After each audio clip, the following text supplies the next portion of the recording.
Sindh solid waste management board کے deputy director Ghulam Abbas میگریو نے اچانک کیمپی ورکشاپ کا دورہ کیا اور چائنیز کمپنی کی طرف سے جاری کاموں کے حوالے سے جہاں دورہ کیا، وہیں سرجن یونین کے عباس شاہ اور دیگر بھی موجود تھے اور انہوں نے بھی تمام تر تفصیلات سے آگاہ کرنے کی کوشش کی۔ غلام عباس میگریو نے municipal worker trade unions alliance ہو یا سرجن یونین ہو یا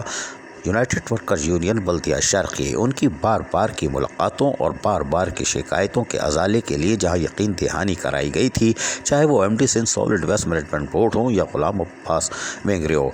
اب وہ عملی طور پر جا کر خود معائنہ کر رہے ہیں، اس لیے کہ ان کو اب یقین آ چکا ہے کہ یونین ذاتی مفاد نہیں بلکہ سندھ حکومت اور سندھ کے پیسے کو محفوظ کرنا چاہتی ہے، اور ان کی مشینریاں جو کہ سرکاری مشینریاں ہیں اربوں روپے کی، ان کو محفوظ کرنے کے لیے چیخ و پکار کرتی ہے اور اپنے محنت کشوں یعنی ڈرائیور، کولی اور دیگر کے مراد کو بھی تحفظ فراہم کرتی ہے۔ اور یقینی طور پر اب M D Sindh solid waste management board ہو یا ڈپٹی ڈائریکٹرز ہوں، وہ جان چکے ہیں کہ یونین کے ایک ایک لفظ میں سخت طاقت ہے، اور یقینی طور پر یہی وجہ ہے کہ غلام عباس میگریو نے آج خود بھی دورہ کیا اور گائے بگائے یہ دورہ کر کے ساری چیزیں حاصل کر رہے ہیں، جس موقع پہ چائنیز کمپنی کے نمائندے بھی موجود تھے۔ اگر اس طرح کے دورے ہوتے رہے تو یقینی طور پر انتظامیہ اور یونین کے درمیان تعلقات کی بحالی ہوگی اور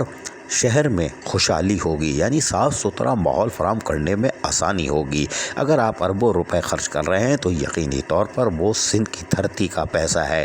اور کراچی والوں کا پیسہ ہے، ٹیکسوں کی کمائی کا، اور یونین اس کو محفوظ بنا رہی ہے اور شہر کو صاف ستھرا رکھنے میں عملی کردار ادا کر رہی ہے۔ یقینی طور پر یہ خوش آئندہ اقدام ہے۔ عزیز عارف، KPS بلدیاتی نیوز کے رہچے۔ ایسی ہی خوبصورت ویڈیوز فیوچر میں حاصل کرنے کے لیے ریڈ بٹن پر کلک کر کے اور بیل آئیکن کو پریس کر کے ہم سب کے سبسکرائبر بننا مت بھولیے۔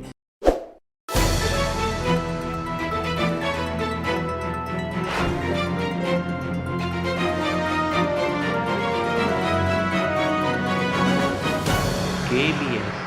بلدیاتی نیوز۔